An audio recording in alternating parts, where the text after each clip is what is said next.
Welcome back to the deep dive. Yeah.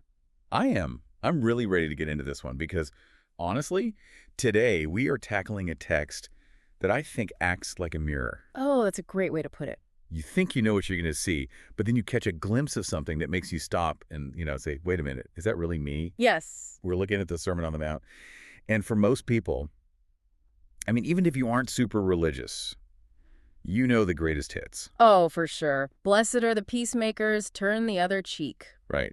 And you definitely know the golden rule. It's arguably the most famous ethical teaching in human history.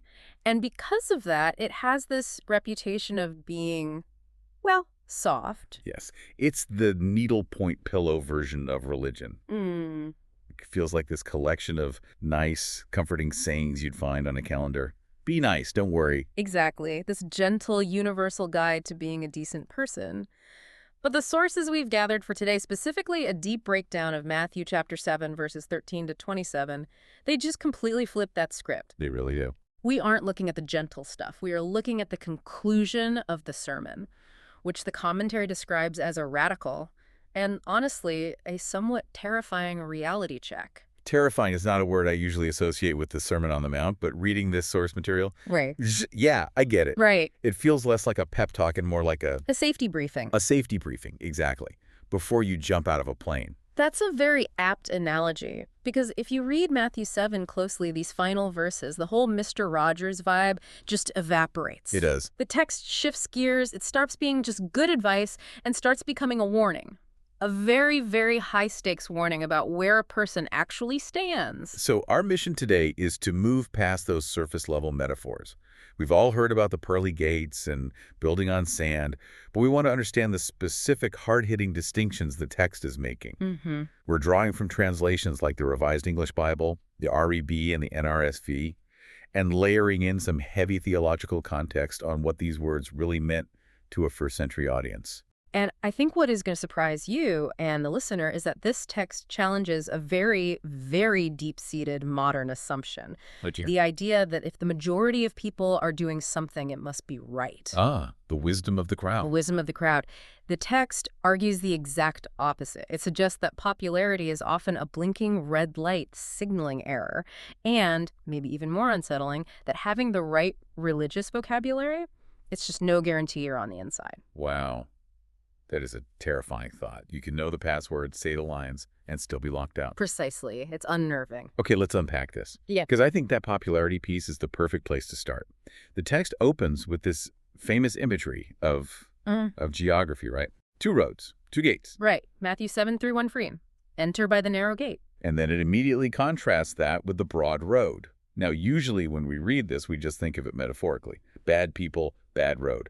Good people, good road. But the source points out that the text is using a logic of numbers here that feels completely backward to how we operate in the world. It really is counterintuitive. The text says the broad road leads to destruction. And here's the kicker. Many enter that way. That word many is doing a lot of heavy lifting. Let's break down that logic of numbers, because usually we operate on social proof. If I'm looking for a restaurant and one is empty and one has a line out the door, I'm getting in the line. Of course. That's the consensus view. If it's packed, the food must be good. If everyone is buying that stock, it's a smart move. Right. Safety in numbers. But the source highlights that in this spiritual context, in the context of the kingdom, that logic is inverted. If everyone is doing it. Yeah. That's actually the reason to pause and reconsider. The consensus is synonymous with destruction. That is a bleak assessment of human intuition. It is. It's basically saying our autopilot is programmed to crash.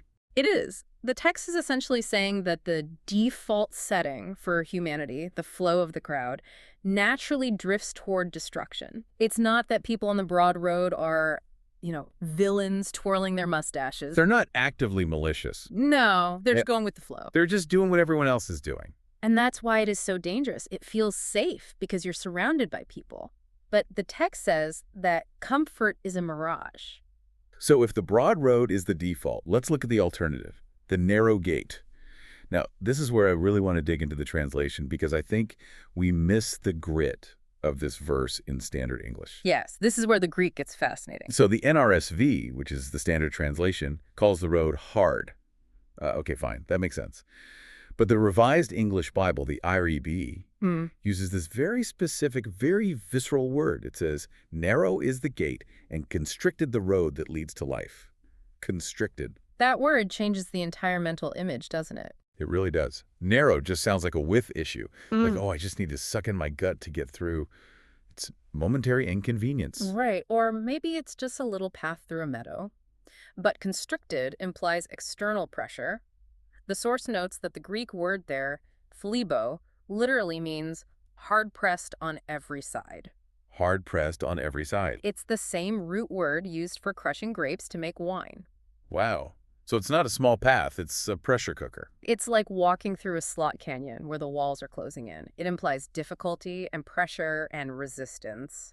It suggests that if you're on the path to life, you're going to feel the squeeze. You will feel friction. Which explains why the text adds that honking phrase. Those who find them are few. Precisely. If the road is that difficult and that hidden, it requires immense intentionality. You don't accidentally end up on the constricted road. You drift onto the broad one.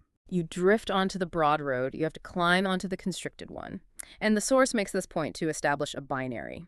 You have destruction, which is easy, spacious, and popular, and then you have life, which is constricted, rare, and requires effort. It sort of kills that modern idea of, I'm a good person, I go with the flow, I don't hurt anyone, so I'll probably end up in a good place. The text would argue that going with the flow is exactly the definition of the road to destruction. If you aren't feeling the constriction, you might be on the broad road. Yeah, it is a heavy thought.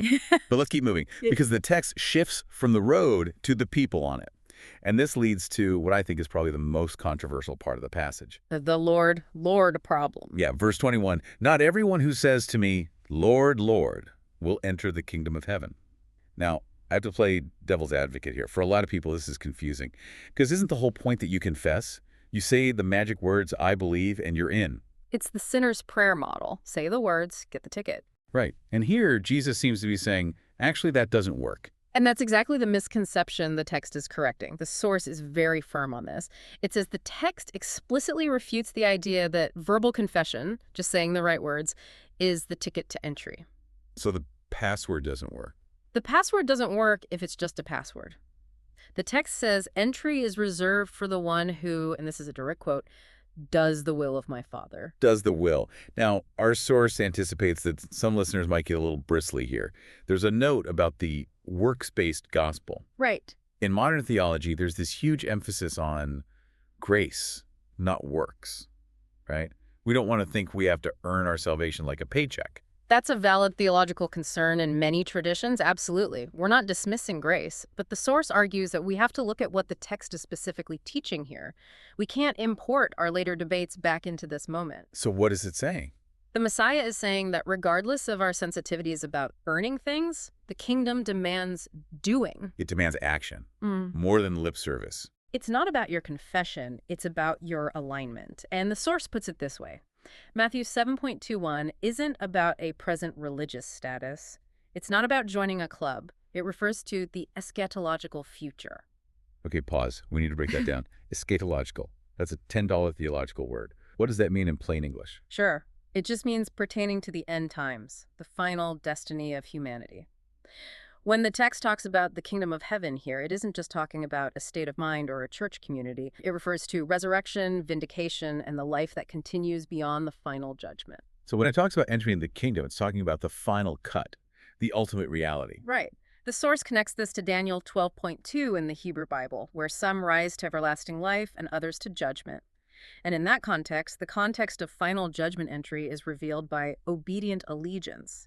Mere belief, just intellectual assent, isn't enough to survive that filter. That distinction between intellectual assent and allegiance feels critical, because the next few verses describe a group of people who were rejected, and these aren't atheists. These are people with a serious religious resume. This is the resume versus relationship section, and honestly, it is arguably one of the most frightening parts of the New Testament. Yeah, look at verses 22 and 23. These people say, Lord, Lord, did we not prophesy in your name, drive out demons in your name, perform many miracles in your name? I mean, I saw someone driving out demons. I'd assume they were on the inside track. that they were the spiritual elite. You would think so. They are doing this stuff. They have visible results. Yeah. In our world, these are the people with the mega conferences and the best-selling books. But listen to the verdict. The response isn't, good try. It's, I never knew you. Depart from me. I never knew you. That is just chilling. It is final exclusion. The source emphasizes this isn't a metaphor. It's not a loss of rewards or a lower status in heaven. It is total rejection. Depart from me, you workers of lawlessness. But this brings up a huge logical question. We're talking about God here, all-knowing. How can he say, I never knew you? Obviously, he knows who they are. He has their file. So is he lying? And this is the core aha moment of this deep dive. This is where we have to stop thinking like modern Westerners, where knowledge is just data, and start thinking like ancient Hebrews. Okay, so what does to know mean in this context? In the Hebrew mindset, knowledge, or yada, is rarely just about intellectual awareness. It's not collecting facts about someone. To know means relational recognition. It means a covenantal bond. It implies intimacy. Okay, give me a concrete example. Think about marriage.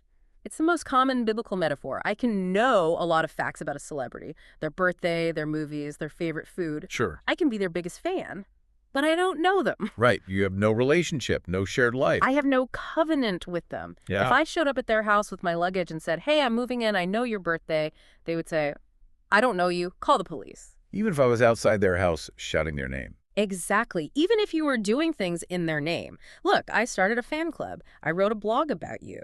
If there's no relationship, there is no access.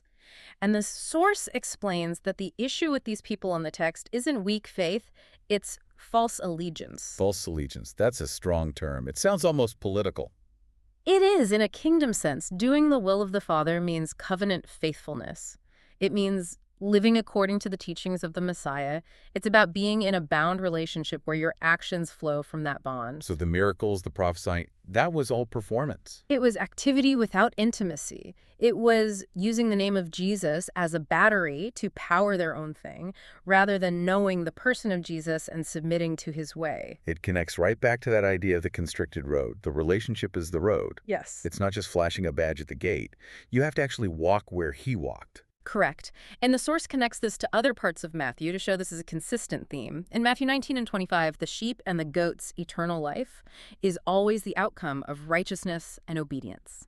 So this isn't a one-off scary verse. It's the consistent message. Which leads us perfectly to the final image of the sermon, the grand finale, the two builders. A rock in the sand. I feel like I learned this in Sunday school with hand motions. Yeah. But looking at it now, through this lens of allegiance and constricted roads, it hits different. It does. It feels less like a cute story and more like structural engineering advice for the apocalypse. It does. So verses 24 to 27, we have two men building houses, and the source points out a crucial distinction. The difference isn't the house itself. Right. They both build a house. Presumably, they both look fine. Walls, a roof, a door. From the curb, on a sunny day, you cannot tell the wise builder from the foolish builder. The difference is entirely invisible until the crisis comes. It's the foundation. So break down the two builders for us. What makes the wise builder wise? The text is very specific. The wise builder is the one who hears these words of mine, and he acts on them. Here's an axe. Input and output. That's the formula. Hearing plus doing equals rock. The integration of the message into your actual behavior. And the foolish builder. The foolish builder hears the words, so he's in the audience, he's listening, he isn't ignoring the message, but he does not act on them. Hearing minus doing equals sand. Precisely. And notice, the foolish builder isn't portrayed as evil, he's just passive. He heard the instruction, understood it intellectually, but he didn't let it change his behavior. He built his life on the surface because digging for a foundation is hard work. Digging a foundation is constricted work. Exactly. It connects right back. Building on the rock requires digging down, hitting the hard pan, doing the invisible labor. Building on sand is quick. It's easy. It's the broad road of construction. And then the storm comes. The storm always comes. The rain falls. The floods come. The winds blow. And notice, both houses face the exact same storm. That's interesting, too. Being the wise builder doesn't mean you avoid the storm. No. The rain falls on the just and the unjust. The difference is survival. The house built on the rock on obedient action stands. The house built on sand on passive hearing collapses. And the text says, great was its fall. It's a total loss. It brings us right back to the beginning. The rock isn't just a passive belief. It is the active hard work of obedience. It is walking that constricted road. It ties everything together. The constricted road, doing the will, building on the rock. It's all the same thing, a faith that has traction. It is about integration, your beliefs and your actions being one and the same. So let's recap where we've been. We started with the broad road, realizing that popular opinion is actually trap. We saw that the true path is constricted, hard-pressed, rare, and requires intentional effort. We tackled the password problem. We learned that saying Lord, Lord, having the right words, means nothing if you aren't doing the will of the Father. And we had that crucial insight about knowing. That God knowing you isn't about data, it's about a covenant relationship proven through allegiance. And finally, we saw that the only foundation that survives is action. Hearing plus doing. It really reframes the whole Sermon on the Mount. These aren't just nice suggestions, they're survival instructions for the storm. It definitely makes you look at your own life differently. It's less about what do I believe and more about what am I building? That's the question. And that leads us to the final thought we want to leave you with. The source poses a challenge that I think we all need to sit with. It asks simply, am I building my house on a rock or on sand? Is my life leading me to that narrow, constricted path? Or am I just mimicking what everyone else is doing because it feels safe? It's easy to mimic. It's easy to drift. It takes effort to build on the rock. It does, but only one of those houses is still standing in the morning. That's the truth. We hope this deep dive gave you some structural engineering plans for your own life. Thanks for listening, and we'll catch you next time.